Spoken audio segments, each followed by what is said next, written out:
Okay, so it's my turn to go over senior stuff because, yes, I teach freshmen, but I've got to be with these guys for a long time, so it's my time to do a little senior business. First things first, if you're a senior, stand up, or wave. Sorry, you're all standing. But wave. If you're a senior, stand up, wave. It doesn't matter, seniors of any kind, stand up, wave. Yes, get that up and do that. All right. So I'm going to name off a few people here just so you can get to know who some of these seniors are. First off, we have somebody who joined us new this year as a senior. So I'd like to give a big round of applause to Garrett.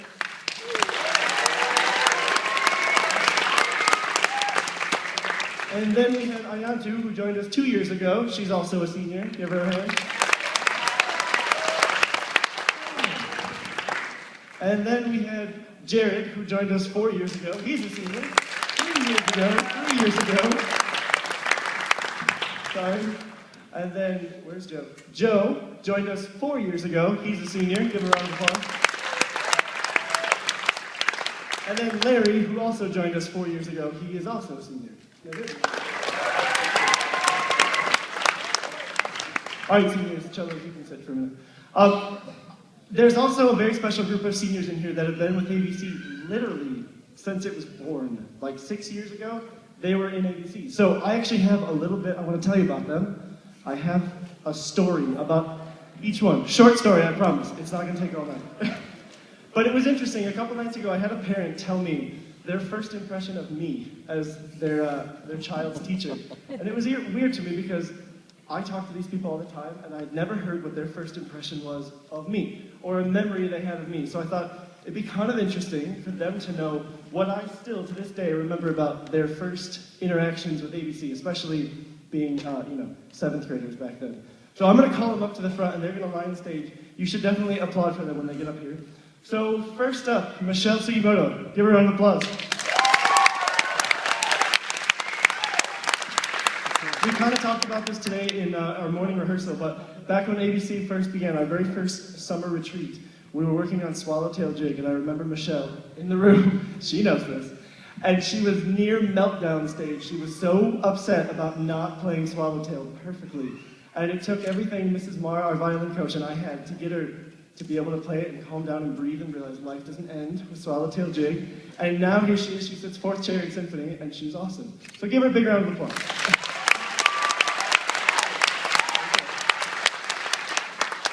All right, let's see, who's next? Oh, this will be a good one. All right, Mitchell, come on up, Mitchell. So if you didn't know this, when I first got hired to EK, or to Kentwood in general, I started to teach at Pinewood, and Mitchell was a 7th grader. And the very first day he walked in the door, I spotted him and I was like, ooh, that's the cool kid. I know Mitchell, he's the cool kid. He's the kid that everybody's gonna like, and he's the one that I'm gonna get on my side. This may surprise you, but I was not well liked when I first came to Kentwood. I was Miss Dykeman's replacement, and that was the worst thing in the entire world. Right, Mitch?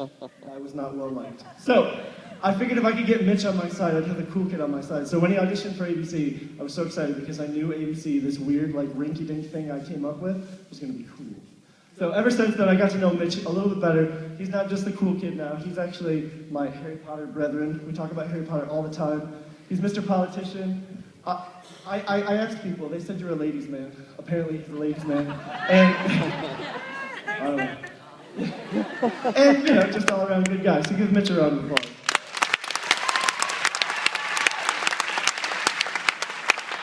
All right, I guess it's fair we go in order. Alex, hit the tone.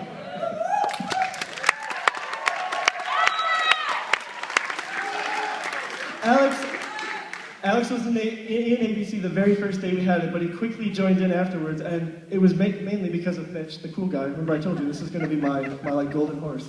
So Alex joined in just a little bit later, but we had this pact. Do you remember our deal, Alex? Oh, I'm sure he does. Our deal was that he couldn't lose his music or show me any irresponsible behavior, or he wasn't allowed in ABC. Is it ringing a bell now? You remember this? And every day he would come in and show me his binder. Look, I got it. I got it. I brought this today. And ever since then, he really has become one of like the leaders, the models. He's always knows his music. He may not always be excited to play some of them, Calypso Jam, but he is a leader, and I think we've kind of worked that irresponsibility piece out of him. So he's now, fine young adult. So give him a round of applause.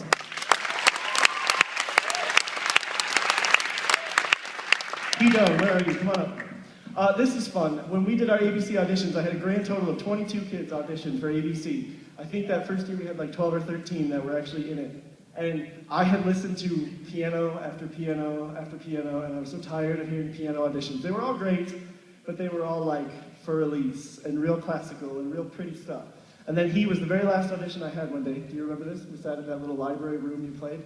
It was great. It sat down and I said, "What are you going to play?" And he looked at me and he goes, "Let It Be." It's like, oh, okay, cool. And I thought, Mr. Big Shot going to play me this Let It Be, and it's going to be, oh, okay, big deal. And he played it, and it was literally the best thing I had ever heard a pianist play live in front of me. Now, mind you, I need to get out more, but that was really good. So, I thought I was going to get him. I threw him a curveball. I gave him some sight reading. Do you remember what I made you sight read? Pink Panther. He still knows. And he actually played this, like, adult-level accompaniment for Pink Panther, like, near flawless. So I was like, yeah, that's the guy who's going to be in ABC, and now he gets to do stuff like Michigan Youth Arts Festival, but I found him first. So, Hidon, everybody.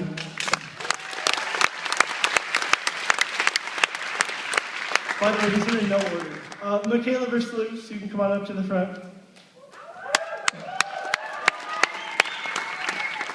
Being a first-year teacher when I came in, I knew everything. I still do. And I looked at Michaela, and I kind of pegged her as one of those, like, quiet kids that always does her work and never says anything out of place. And it's just, like, sits at home and, like, sits cross-legged and reads books all night. That's what I thought of her. I thought that was Michaela from the beginning. And then we had our first ABC rehearsal. Then I learned, oh, that's not Michaela at all. She was actually the most energetic person. She was running around the room. I actually have a picture of her sitting in one of my little cubby holes. I don't know if you've ever been to Pinewood, but I have these little instrument cubbies, and she was sitting on the top one. It's a good, 7 feet off the ground, just sitting in there, waiting for me to find her. And that's how I learned, oh, this is going to be somebody I need to watch and get on my side. So ever since then, she's been a good leader. She gets everybody pumped up about ABC, and even to this day, she's still always leading by example. So give her a round of applause.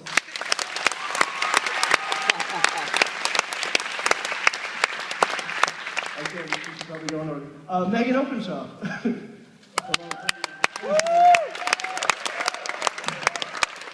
So, I don't know if you know this, but at the ABC retreat, we do these games.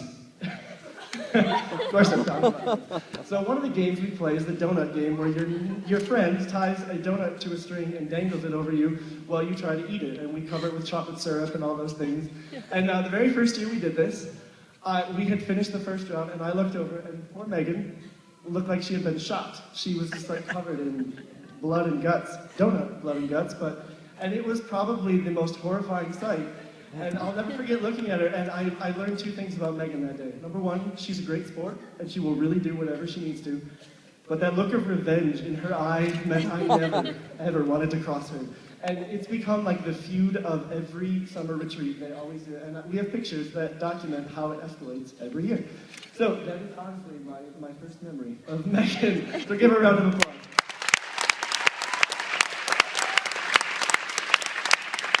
I think we have 2 more. All right, Aaron Krause, our drummer. Where is he? Where's his page? More importantly, there it is.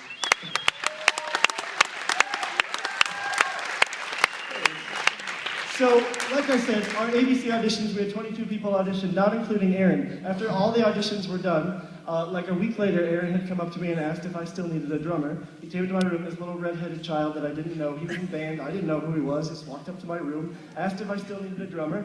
I said, sure. We didn't have one at the time. And I asked him if he could bring his drum set.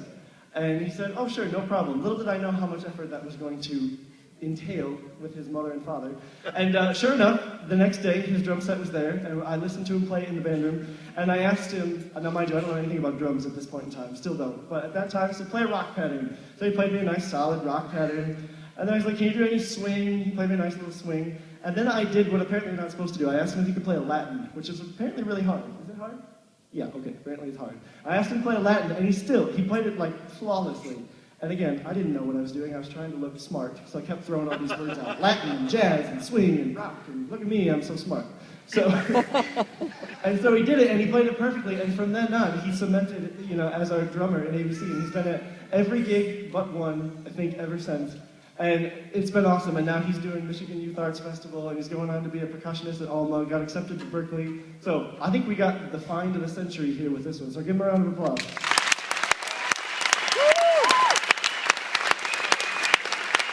And of course, our last one, you've already seen him a lot tonight. I'm not going to let him talk because he talked too much. So, Rene Osorio, come on out.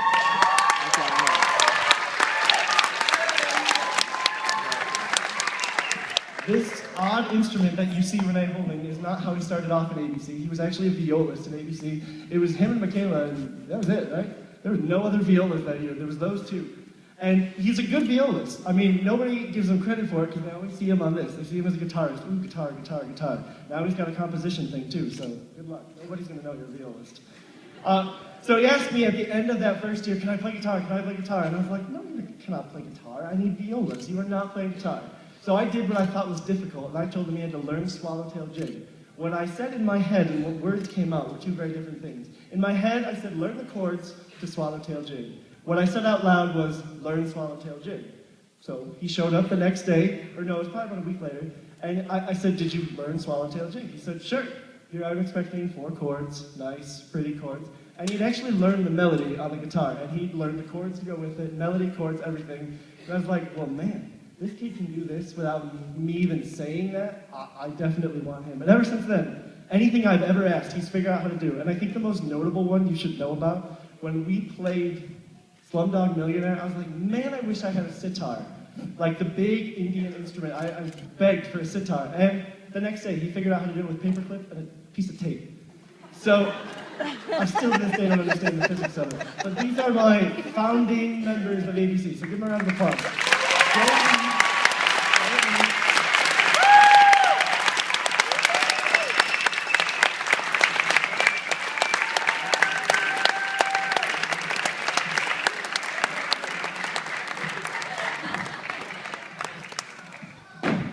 Okay, so I didn't want to give them a plaque because they probably have enough junk to clutter their walls, and they all keep talking about one thing, or I've heard it mentioned numerous times, so I got them really cool gifts. So, they get ABC track jackets with original number on them.